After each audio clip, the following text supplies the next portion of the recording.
Sometimes a relationship doesn't fall apart with shouting or chaos. Sometimes it fades quietly, slowly, almost silently. Two people still share a home. They still share responsibilities. They still share a life. But they don't share themselves the way they used to. Not their feelings, not their worries, not their hopes, not their inner world. And the hardest part is, this distance doesn't show up all at once. It builds in small, unnoticed moments. This is what many people call the silent divorce, a slow, emotional separation that happens even while the relationship still looks fine from the outside. You're not fighting.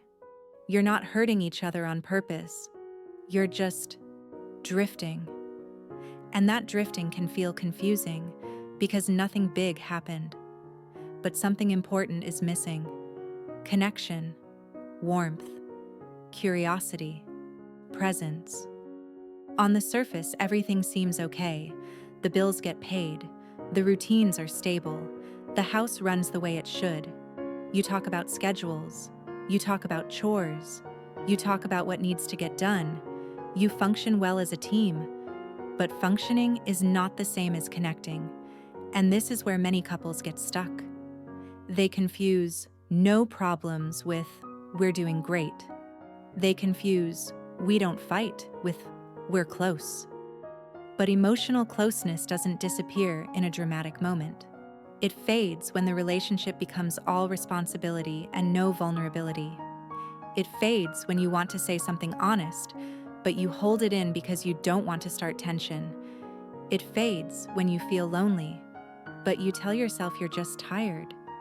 It fades when you choose silence, because silence feels easier than explaining yourself.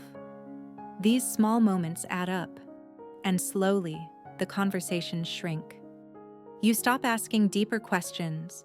You stop checking in emotionally. You stop sharing the parts of yourself that used to feel natural to share. Instead of, "How are you really doing?" you ask, "What time will you be home?" Instead of, "I miss you," you say, "Did you take care of that thing?" Instead of sharing your fears or dreams, you talk about errands and tasks. And without anyone saying it out loud, the emotional part of the relationship starts to go quiet. You still care about each other. You still want things to work. But you don't feel seen the way you used to. You don't feel understood the way you used to. And that lack of emotional safety is what makes people stop talking.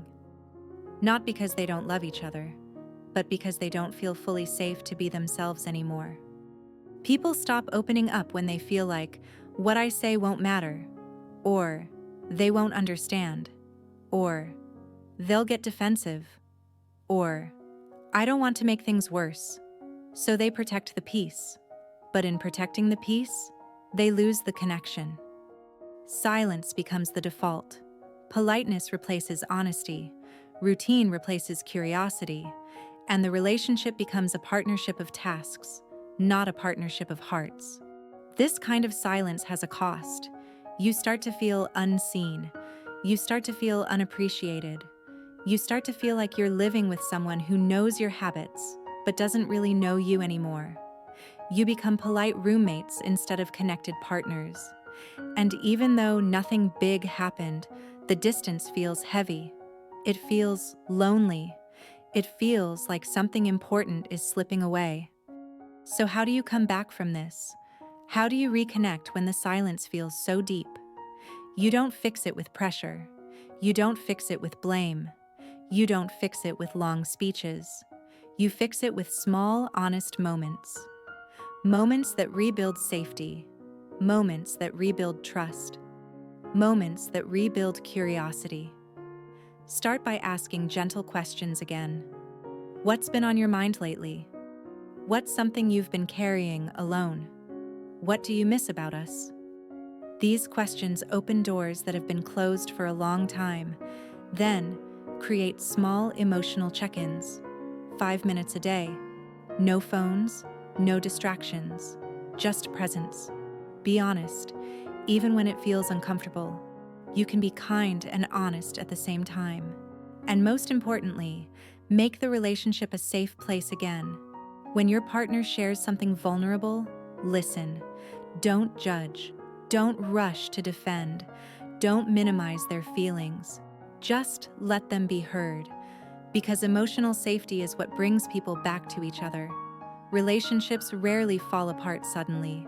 They fade. But fading doesn't mean finished. If you recognize yourself in this, it doesn't mean the relationship is broken.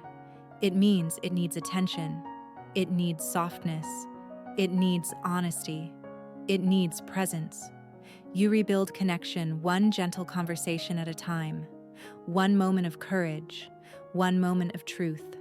One moment of care. That's how two people who stop talking learn how to truly speak to each other again. If this message helped you and you want more videos like this, feel free to subscribe.